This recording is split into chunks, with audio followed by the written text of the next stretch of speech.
Antes de começar, quero avisar que não irei me segurar na hora de passar alguns spoilers. Talvez algumas teorias ditas por mim podem até mesmo impactar.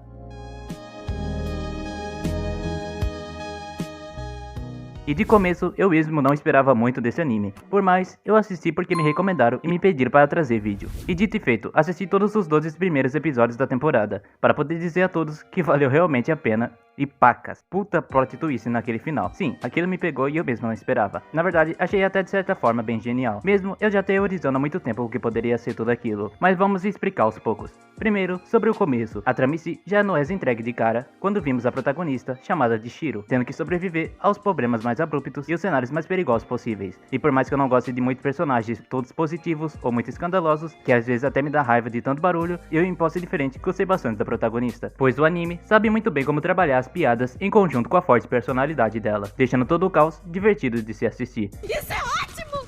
Já que eu sou uma aranha bebê super amigável, legal e fofa, eles vão ser legais comigo, né? E por mais também, somos nos apresentados ao mesmo tempo ao ambiente externo. Só o que deixa confuso é a discrepância que acontece, pois nós acompanhamos duas visões, e a visão externa é de 15 anos do futuro, e ao mesmo tempo acompanhamos a visão de nossa protagonista 15 anos no passado. E assim como eu, para alguns devem ter estranhado a aparência da protagonista, que muda quando ela está na visão de outras pessoas. Mas isso eu posso explicar. Isso na verdade foi uma puta jogada muito inteligente e gostei bastante dessa escolha, pois a aranha que vemos, ou seja, a protagonista, ela se vê como uma criatura fofa, mesmo sendo uma aranha e mesmo apresentando um físico ameaçador. Para as outras pessoas, elas as veem da verdadeira forma, pois ela não seria indiferente de suas outras irmãs, e não nasceria como uma espécie diferente das demais. Então isso foi muito bem aplicado, e a confusão ao assistir isso é porque eles cortaram muito material para poder passar nesse anime, algo que aconteceu também com The Promised Neverland recentemente, mas sabendo disso, será mais fácil de entender a história por agora. Em si, todos os episódios demonstram ela lutando daquela caverna e matando cada criatura que ela poderia, para que no fim ela comesse e recarregasse seu MP.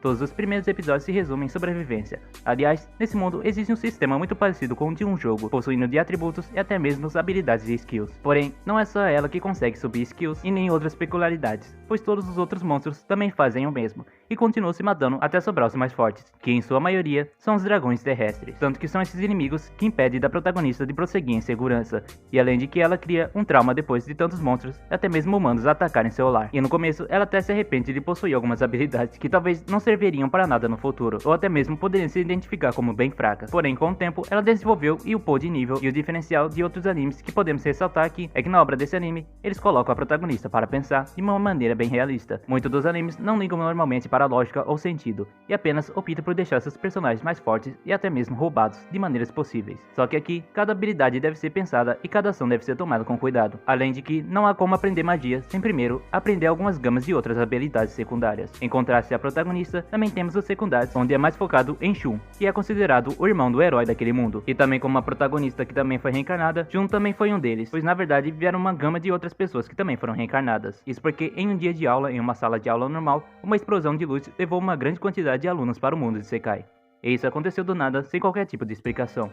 Porém, quem nasceu nesse mundo apenas cresceu e viveu de acordo com o funcionamento do mesmo. E podemos ver isso refletido em uma garota que tem uma paranoia pelo chamado Voz de Deus, ao qual até mesmo faz parte de uma religião para adorar. Porém, ela é um tipo de personagem que não conhece um limite, então mataria qualquer um que tivesse como, por exemplo, a habilidade de tabu, que a ganha quando se comete canibalismo entre familiares, e que a protagonista ganha ao comer um cadáver para não morrer de fome. Os personagens secundários não têm uma trama muito interessante. Shun em si adora muito seu irmão Julius e o venera bastante, e seus amigos dão a força necessária para ele, já que ele também nasceu como um príncipe. E por como dito, nada demais que chame muita atenção, pois a drama se resume apenas aos colegas aprendendo magia e se fortificando aos poucos, conseguindo até mesmo administrar melhor suas habilidades, assim como visto quando Shun derrotou um dragão terrestre que atacou quando eles estavam em uma expedição escolar. E o resultado é apenas uma criação de um vilão por causa de uma inveja tomada em seu corpo. Isso ao ver aquele dragão terrestre sendo derrotado. E depois ele até mesmo tenta criar algum tipo de armadilha, pois aquele tinha um certo tipo de paranoia, achando que aquele mundo foi totalmente feito para ele, e que no fim ele teria que governar tudo, e não importa que atos ele faria, se ele se tornasse um rei, tudo poderia ser perdoado. Só que depois que ele foi feito tentando aplicar seu golpe, ele perdeu todas as suas habilidades, depois de uma habilidade de comando, onde removeu todos seus levels e skills, o tornando uma pessoa comum. Isso feito pela própria professora, que também foi reencarnada junto com eles, e que demonstra ter bastante segredos também junto com ela. Já o Shun enfrenta a morte de seu irmão Julius depois de um tempo, a quem ele adorava bastante, e depois se torna o novo herói daquele local. A morte do seu irmão, entretanto, foi causada pela Lorde Demônio, que usa linhas de teias e aranha para prender suas presas também. E depois de um ataque devastador de seus subordinados, o herói Julius acabou morrendo e agora suas habilidades de heróis passaram para Shun. Uma menção honrosa aqui, a melhor waifu até agora. administradora, que é basicamente o amigo do protagonista que foi reencarnado como uma mulher. Já a protagonista continua progredindo e ganhando experiência, e fica tão forte que até mesmo consegue derrotar um dragão após o outro. E nisso ela chama a atenção de uma pessoa denominada como administrador daquele mundo, que primeiramente a averigua e depois fala com o intitulado de administrador D, o qual tem a voz de uma garota e que conta que adora ver a protagonista sofrer e passar por dificuldades, pois isso a deixa bastante entretida. E no mais, ela até dá um presente que se baseia em uma habilidade de sábio do conhecimento para ela, o qual ajuda a ter todas as informações que ela precisa. E o anime não esconde, essa tal administradora D é do Japão. Isso vimos quando ela consegue reproduzir um smartphone para se comunicar. E além disso, a protagonista ganhou uma gama de outras habilidades, pois ela também ganhou veneno, velocidade, teletransporte, aceleração de raciocínio e até mesmo uma habilidade que cria mais personalidades dela mesma, para que ela possa pensar não apenas com uma mente, mas sim com 4 de uma vez. E até o episódio final, ela acaba matando o dragão de terra mais forte de lá e assim decide sair da caverna depois de ter superado seu trauma de sempre fugir. E falando em trauma, é incrível como a obra consegue colocar tons de seriedade ao demonstrar os bullying que a protagonista sofria enquanto estudava naquela escola. E também, a menina que fazia bullying com ela naquela época se transformou em um pequeno dragão.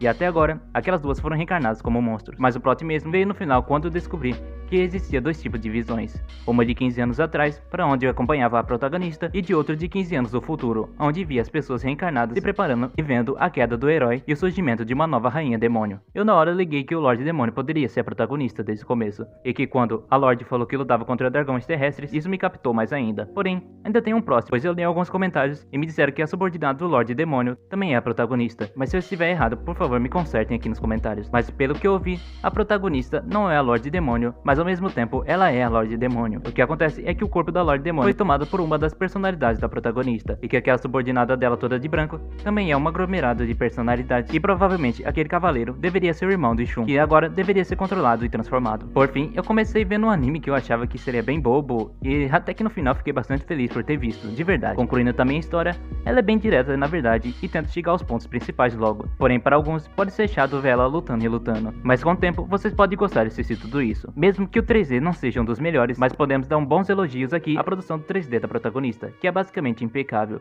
e até mesmo pode nem reparar o uso do CGI. Além de que, um outro ponto positivo é sobre a comédia desse anime, e também outras coisas como, por exemplo, fazer referência às outras obras, que são aplicadas em momentos perfeitos e de forma icônica. Então com isso, eu deixo a minha recomendação aqui pra vocês, e a nota geral que eu dou pra esse anime, eu diria que a nota do anime seria 8. A luta, quando se trata dos humanos, são bastante lentas. Isso me deixa um pouquinho incomodado, já que sou acostumado a ver lutas muito frenéticas, e recomendo bastante para que vocês assistam.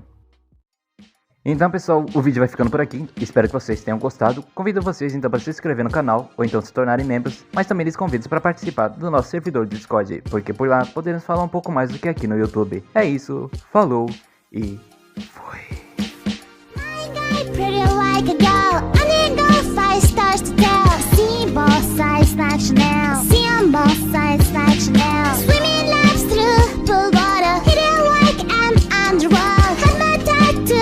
Shibuya, always think I'm of the underworld.